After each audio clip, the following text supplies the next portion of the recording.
చూసినారు. ఇప్పుడే మేము ఫౌండేషన్ స్టోన్ ఇక్కడ వేసినప్పుడు అక్కడ ప్రజలందరూ వచ్చి కూడా ఇదే అడిగినారు, సార్ మాకు రోడ్డు కన్నా ముందు నాలీలు కావాలని చెప్పి ఈ ప్రాంత ప్రజలందరూ కూడా అడగడం జరిగింది.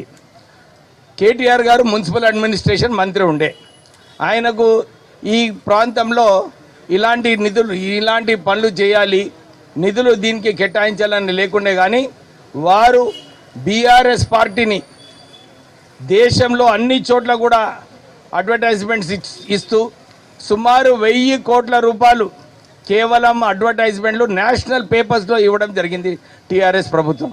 అంటే ఇక్కడ లోకల్ ప్రజలకు ఏమి ఇబ్బందులు ఉన్నాయని దాంట్లో దృష్టి పెట్టలేదు, కానీ దేశంలో బీఆర్ఎస్ పార్టీని ప్రమోట్ చేయడానికే 1000 కోట్ల రూపాయలు ఖర్చు పెట్టడం జరిగింది. ఇలాంటి ఖర్చులు పెట్టి ఈ రాష్ట్రాన్ని అప్పుల రాష్ట్రం చేయడం జరిగింది కేసీఆర్.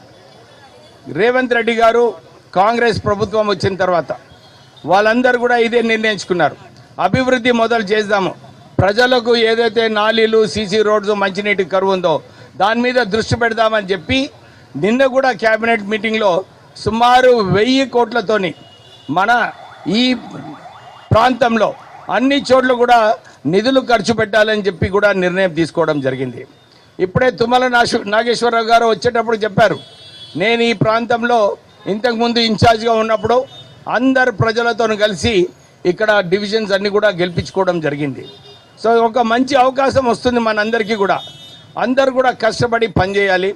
మొన్న కూడా కార్యకర్తల మీటింగ్ అయినప్పుడు మన ప్రాంతంలో ఏమున్నాయి సమస్యలు మీరందరూ కూడా రాసి ఇవ్వండి, మేము దీన్ని ఎస్టిమేట్స్ చేపించి ముఖ్యమంత్రి దగ్గర తీసుకువెళ్ళి స్పెషల్ శాంక్షన్ చేపించి మన ప్రాంతంలో మన ప్రజలకు ఏదైతే ఉపయోగపడాలో అవన్నీ కార్యక్రమాలు కూడా తీసుకుంటామని చెబుతూ ఎక్కువ సమయం లేకుండా, ఎందుకంటే మేయర్ గారు కూడా ఉన్నారు, వారు కూడా ఎక్కువ నిధులు ఇచ్చే అవకాశం ఉంది, కలెక్టర్ గారు కూడా ఉన్నారు ఇక్కడ, వారు నోట్ చేసుకుంటున్నారు ఈ ప్రాంత ప్రజలకు ఏం కావాలని.